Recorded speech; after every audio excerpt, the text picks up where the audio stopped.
शांति। आज 3 अप्रैल 2025, आज सद गुरुवार। ज्ञानदाता बृहस्पति की दशा बिठाने वाला सच्चा सदगुरु शिव बाबा उसकी मधुर याद में आत्मिक स्वरूप में स्थित होकर बाबा के मधुर महावाक्य सुनेंगे। मुरली का सार है, मीठे बच्चे, तुम्हारा यह नया झाड़ बहुत मीठा है। कौन सा झाड़? बाबा देवी देवता धर्म की कलम लगा रहे हैं। तो ये जो वृक्ष है ये बहुत मीठा है ना, मीठे संस्कार। इस मीठे झाड़ को ही कीड़े लगते हैं। कीड़ों को समाप्त करने की दवाई है मन मना भाव, है ना। इन्हीं पर ही माया अटैक करती है। तो इससे अगर बचना है तो मन मना भाव रहना है। प्रश्न है, पास विद ऑनर होने वाले स्टूडेंट की निशानी क्या होगी? ये विद्यालय है, यहाँ पढ़ाई हो रही है, तो पढ़ाई में गैलोप करने के लिए, पढ़ाई में डिक्टेंशन लेने के लिए, स्कॉलरशिप लेने के लिए बाबा ने क्या निशानी बताई है? उत्तर है, वह सिर्फ एक सब्जेक्ट में नहीं लेकिन सभी सब्जेक्ट पर पूरा ध्यान देंगे। स्थूल सर्विस की भी सब्जेक्ट अच्छी है, बहुतों को सुख मिलता है, इससे भी मार्क्स जमा होती है, लेकिन साथ साथ ज्ञान भी चाहिए तो चलन भी चाहिए। दैवी गुणों पर पूरा अटेंशन हो, ज्ञान योग पूरा हो, तब पास विद ऑनर हो सकेंगे, है ना। तो कौन से सब्जेक्ट है अपने? ज्ञान योग धारणा और सेवा। तो बाबा ने आज स्थूल सेवा की भी बात की, है ना, यज्ञ सेवा। तो महारथियों को देखते हैं, दादियों को देखते हैं, है ना। कुछ समय पहले भी देख रहे थे वारसी की जो डायरेक्टर आशा दीदी, वो भी किचन में जाके माताओं के साथ रोटी भी लगा रही थी। हाँ, तो ऐसे दादियाँ भी हैं। ब्रह्मा बाबा ने भी अपना तन मन धन सब लगाया है। तो इसीलिए यज्ञ में हर तरह की सेवा जो भी मिले वो करनी है। तो इसलिए बाबा ने कहा कि हर सब्जेक्ट पर स्टूडेंट्स ध्यान देंगे। दैवी चलन, है ना, ज्ञान का मंथन, योग और सेवा, है ना। गीत है, न वह हमसे जुदा होंगे न हम उनसे जुदा होंगे। ओम शांति। बच्चों ने क्या सुना? कौन सा गीत चला आज? न वह हमसे जुदा होंगे। बच्चों के दिल किससे लगी हुई है? गाइड से। गाइड क्या क्या दिखलाते हैं? स्वर्ग में जाने का गेट दिखलाते हैं। कुछ दिन पहले मुरली चली ना, गेट के ऊपर, है ना। बॉम्बे में जो गेट है, गेटवे ऑफ इंडिया, और दिल्ली में इंडिया गेट, उसी तरह बाबा ने बोला मुक्ति जीवन मुक्ति का गेट, सुखधाम शांति धाम का गेट। पूरी मुरली उस दिन गेट पे चली। तो इसी तरह बाबा ने कह रहे हैं, बाबा भी गाइड बनकर स्वर्ग में जाने का गेट दिखलाते हैं। बच्चों को नाम भी दिया है गेटवे टू हेवन, है ना। संस्था में बाहर बोर्ड लगाते हैं ना, स्वर्ग में जाने का रास्ता है। डॉक्टर सतीश गुप्ता अपना अनुभव बताते हैं ना, कैसे ज्ञान में निकले। तो रास्ते में ये बोर्ड दिखा कि गेटवे टू हेवन, तो जाके देखते हैं। तो बाबा ने बोला स्वर्ग का फाटक कब खुलता है? अभी तो हेल है। हेवन का फाटक कौन खोलते हैं और कब, ये तुम बच्चे जानते हो। बाबा स्वर्ग का फाटक खोलते हैं और द्वापर से रावण हेवन का फाटक खोलता है। तो तुमको सदैव खुशी रहती है, हेवन में जाने के लिए रास्ता तुम जानते हो। मेले प्रदर्शनी द्वारा तुम ये दिखलाते हो कि मनुष्य स्वर्ग के द्वार कैसे जा सकते हैं। चित्र तो तुमने बहुत बनाए हैं। बाबा पूछते हैं, इन सब चित्रों में कौन सा ऐसा चित्र है जिससे हम किसको भी समझा सकें कि यह है स्वर्ग में जाने का गेट। गोले के चित्र में स्वर्ग जाने का गेट सिद्ध होता है, यही राइट है। ऊपर में उस तरफ है नर्क का गेट, उस तरफ है स्वर्ग का गेट, बिल्कुल क्लियर है। यहाँ से सब आत्माएं भागती हैं, शांति दाब फिर आती हैं स्वर्ग में, यह गेट है। सारे चक्र को गेट नहीं कहेंगे। ऊपर में जहाँ संगम दिखाया जाता है वह है पूरा गेट, है ना। गोले का चित्र याद करो, है ना। तो घड़ी की सुइयाँ जहाँ दिखाई हैं तो भगवान बोला इसी समय स्वर्ग जाने का गेट है, जिससे आत्माएं निकल जाती हैं, फिर नई दुनिया में जाती हैं, बाकी सब शांति धाम में रहती हैं। कांटा दिखाता है कि यह नर्क है वह स्वर्ग है। सबसे अच्छा फर्स्ट क्लास समझाने का चित्र है, बिल्कुल क्लियर है। गेटवे टू हेवन, ये बुद्धि से समझने की बात है। अनेक धर्मों का विनाश और एक धर्म की स्थापना हो रही है। तुम जानते हो हम सुखधाम में जाएंगे, बाकी सब शांति धाम में चले जाएंगे। गेट तो बड़ा क्लियर है। यह गोला ही मुख्य चित्र है। इसमें नर्क का द्वार, स्वर्ग का द्वार बिल्कुल क्लियर है। स्वर्ग के द्वार में जो कल्प पहले गए थे वही जाएंगे, बाकी सब शांति द्वार चले जाएंगे। नर्क का द्वार बंद हो, शांति और सुख का द्वार खुलता है। सबसे फर्स्ट क्लास चित्र यह है। बाबा हमेशा कहते हैं त्रिमूर्ति, दो गोले और यह चक्र फर्स्ट क्लास चित्र है। जो भी कोई आए उनको पहले इस चित्र पर दिखाओ। स्वर्ग में जाने का यह गेट है, यह है नर्क, यह है स्वर्ग। नर्क का भी विनाश होता है, मुक्ति का गेट खुलता है।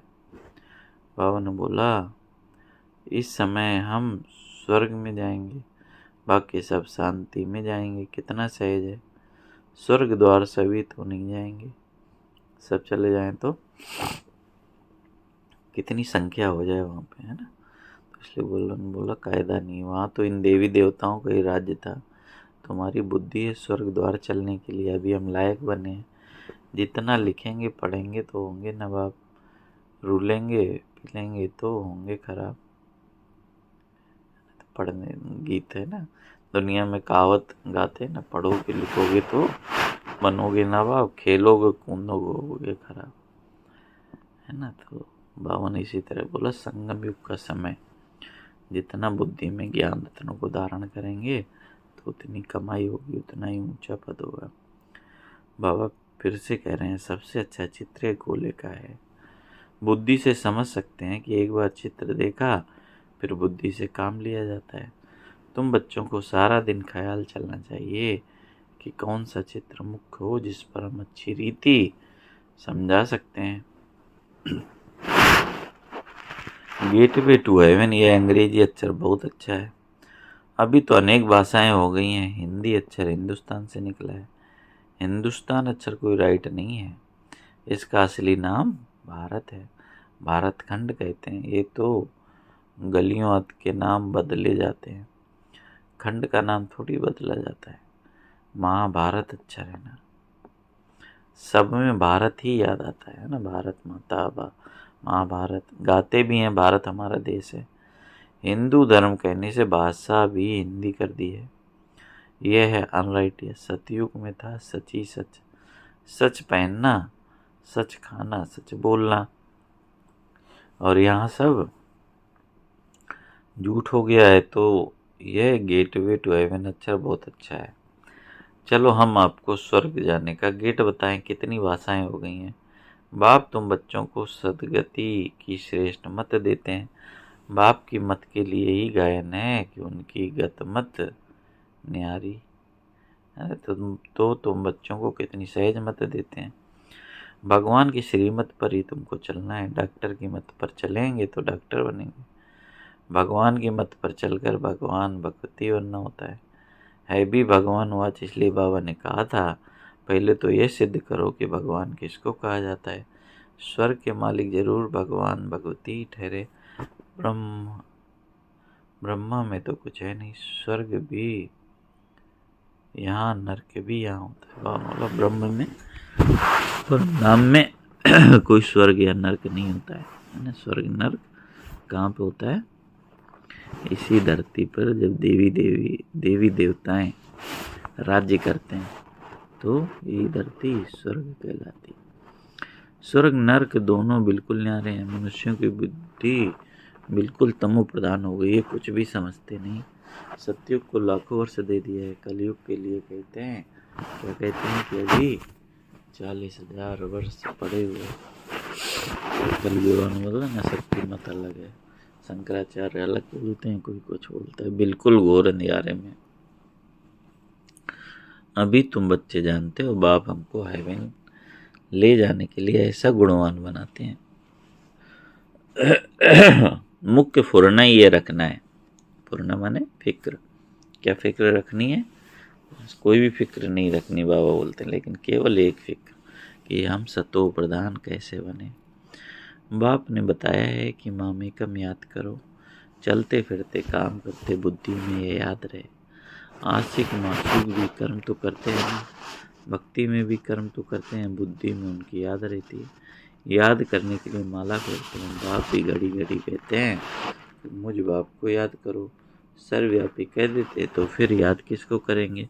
बाप समझाते हैं तुम कितने नास्तिक बन गए हो, बाप को ही नहीं जानते हो। कहते भी हो ओ गॉडफादर, परंतु वह है कौन ये जरा भी पता नहीं। आत्मा कहती है ओ गॉडफादर, परंतु आत्मा क्या है? आत्मा अलग है, उनको कहते हैं परमात्मा, अर्थात सुप्रीम, ऊंच ते ऊंच सुप्रीम परमात्मा। एक भी मनुष्य नहीं जिसको अपनी आत्मा का ज्ञान हो। मैं आत्मा हूँ, ये शरीर है, दो चीज़ें हैं। ये शरीर 5 तत्वों का बना हुआ है। आत्मा तो अविनाशी एक बिंदी है, वह क्या चीज़ से बनेगी?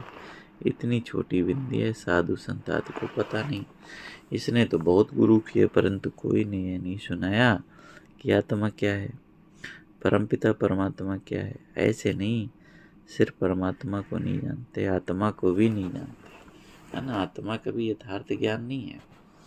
आत्मा को जान जाए तो परमात्मा को फट से जान जाए। बच्चा अपने को जाने और बाप को न जाने तो चल कैसे सकते हैं? तुम तो अभी जानते हो कि आत्मा क्या है, कहाँ रहती है। डॉक्टर लोग भी इतना समझते हैं कि वह सूक्ष्म इन आँखों से देखी नहीं जाती, फिर शीशे में बंद करने से देख के कैसे सकते। दुनिया में तुम्हारे जैसे नॉलेज कोई को है नहीं। तुम जानते हो आत्मा बिंदी है, परमात्मा भी बिंदी है। बाकी हम आत्माएं पतित से पावन, पावन से पतित बनती हैं। वहाँ तो पतित आत्मा रहती नहीं। कहाँ? सतयुग में। वहाँ सब पावन आते हैं, फिर पतित बनते हैं, फिर आकर पावन बनाते हैं। बहुत ही सहज से सहज बात है। तुम जानते हो हमारी आत्मा 84 का चक्र लगाए, अब तमो प्रधान बन गई है।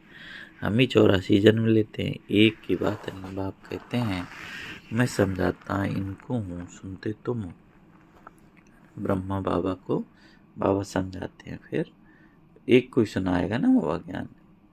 अर्जुन को सुनाया है ना, तो ऐसा नहीं कि केवल उसने सुना, तो ज्ञान फिर सब आत्माओं तक पहुँचा। तो इसलिए बाबा कहते हैं बाप सुनाते इनको है, सुनते तुम हो। मैंने इनमें प्रवेश किया, इनको सुनाता हूँ, तुम सुन लेते हो। यह है रथ, तो बाबा ने समझाया नाम रखना चाहिए। क्या नाम रखना चाहिए? Gateway to heaven. आज बाबा ने कितनी बार ये शब्द प्रयोग किया है, तो गेटवे टू हेवन, स्वर्ग में जाने का रास्ता। परंतु इसमें भी समझाना पड़े कि सतयुग में जो देवी देवता धर्म था वह अब प्रायलोप हो गया, कोई को पता नहीं। क्रिश्चियन भी पहले सतो प्रधान थे, फिर पुनर्जन्म लेते लेते तमो प्रधान बनते हैं। झाड़ भी पुराना होता है।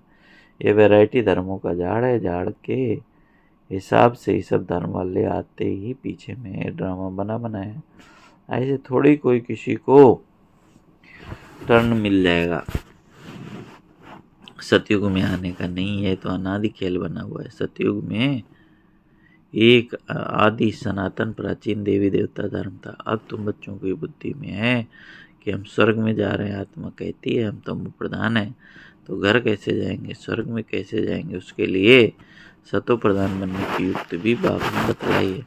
बाप कहते हैं मुझे ही पतित पावन कहते हैं, अपने को आत्मा समझ बाप को याद करो। भगवान वाच लिखा हुआ है, ये भी सब कहते रहते हैं। क्राइस्ट से इतने वर्ष पहले भारत हेवन था, परंतु कैसे बना, है ना। ये सब ग्रंथों में है स्वर्ग की महिमा, लेकिन स्वर्ग बना कैसे, कहाँ गया, ये कोई नहीं जानता। तुम तो अच्छी रीति जानते हो, आगे सब बातें थोड़ी जानते थे। दुनिया में है किसको पता नहीं कि आत्मा ही अच्छी और बुरी बनती है। सभी आत्माएं बाबा के बच्चे हैं, बाप को याद करते हैं। बाप सभी का मासूक है और सभी आशिक हैं। अभी तुम बच्चे जानते हो कि वह मासूक आया हुआ है, बहुत मीठा मासूक है, नहीं तो सब उनको याद क्यों करते। कोई भी ऐसा मनुष्य नहीं होगा जिसके मुख से परमात्मा का नाम नहीं निकले। सिर्फ जानते नहीं है, तुम जानते हो आत्मा शरीर ही है, आत्माओं की भी पूजा होती है। हम जो पूज्य थे वह फिर अपनी ही आत्मा को पूजने लगे। हो सकता है आगे जन्म में ब्राह्मण कुल में जन्म लिया हो। श्रीनाथ को भोग लगता है, खाते तो पुजारी लोग हैं। यह सब है भक्ति मार्ग। तुम बच्चों को समझाना है कि स्वर्ग का फाटक खोलने वाला बाप है, परंतु खोले कैसे, समझाए कैसे। भगवान वाच है तो जरूर शरीर द्वारा वाच होगी। आत्मा ही शरीर द्वारा बोलती है, सुनती है। ये बाबा रेजगारी बताते हैं। बीज और झाड़ है, तुम बच्चे जानते हो यह नया झाड़ है। आहिस्ते आहिस्ते फिर वृद्धि को पाते हैं। तुम्हारे इस नए झाड़ को कीड़े बहुत लगते हैं, क्योंकि नया झाड़ बहुत मीठा है। मीठे झाड़ को कीड़े आदि कुछ न कुछ लगते हैं, फिर दवाई देते हैं। तो बाप ने कौन सी दवाई दी? मन मना भव की दवाई बहुत अच्छी है। मन मना भव न होने से कीड़े खा जाते हैं। कीड़े वाली चीज़ क्या काम आएगी, वह तो फेंकी जाती है। कहाँ ऊंच पद कहाँ नीच पद, फर्क तो है ना। मीठे बच्चों को समझाते रहते हैं, बहुत मीठे मीठे बनो, कोई भी लून पानी ना बनो, छीरखंड बनो। कड़ुआ नहीं, कैसे बनना है? छीरखंड बने मीठा।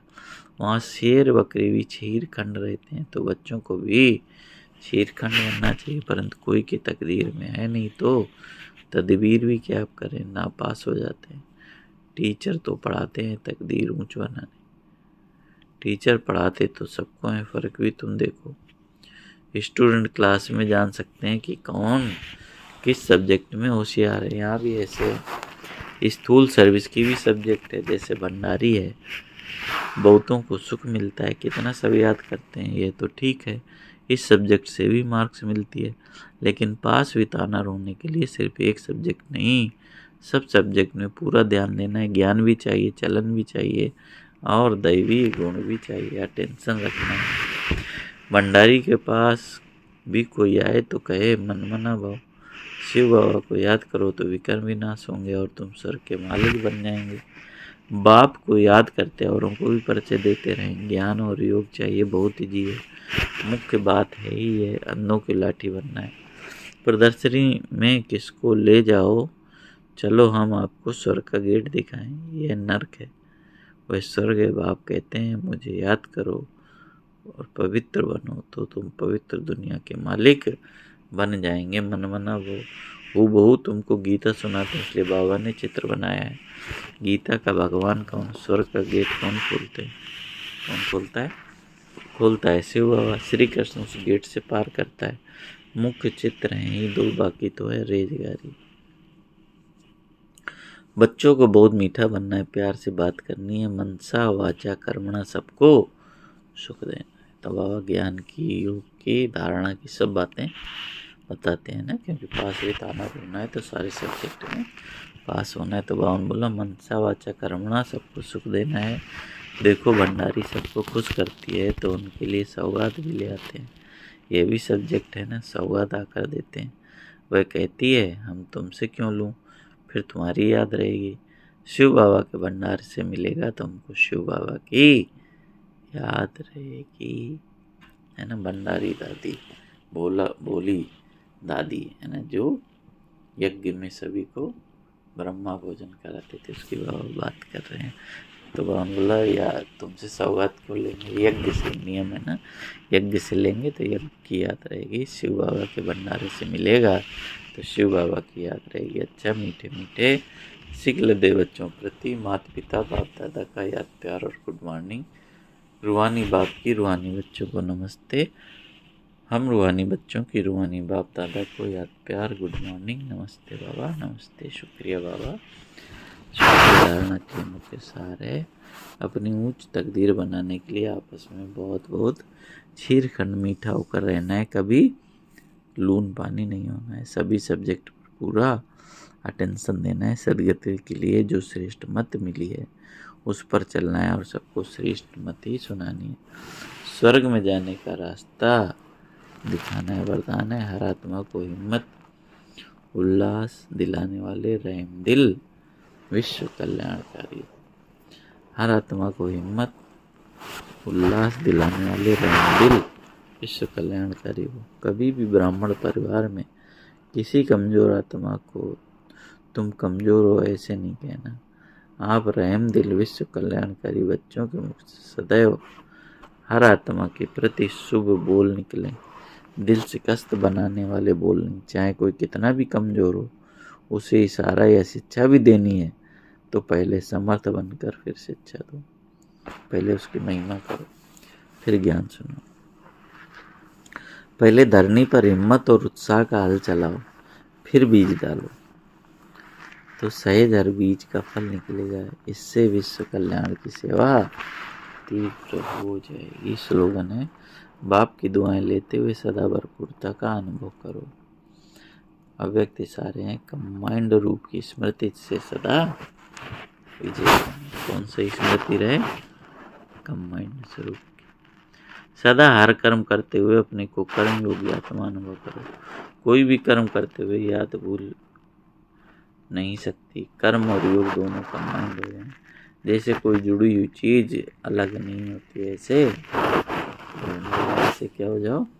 कर्म योगी बन जाओ निरंतर और सदा बाबा की याद रहे। अच्छा, ओम शांति। तो बाबा ने आज सुनाया कि यह झाड़ बहुत मीठा है ना। कितना प्यारा देवी देवता धर्म। इसलिए कीड़ों से संभाल रखनी है और कीड़ों को समाप्त करने की दवाई बाबा ने मन मना भवताई पास बिताना रोने के लिए सारे सब्जेक्ट है ना। ज्ञान, योग, धारणा और सेवा चारों पर ही अटेंशन देना है। अच्छा, ओम शांति, ओम शांति।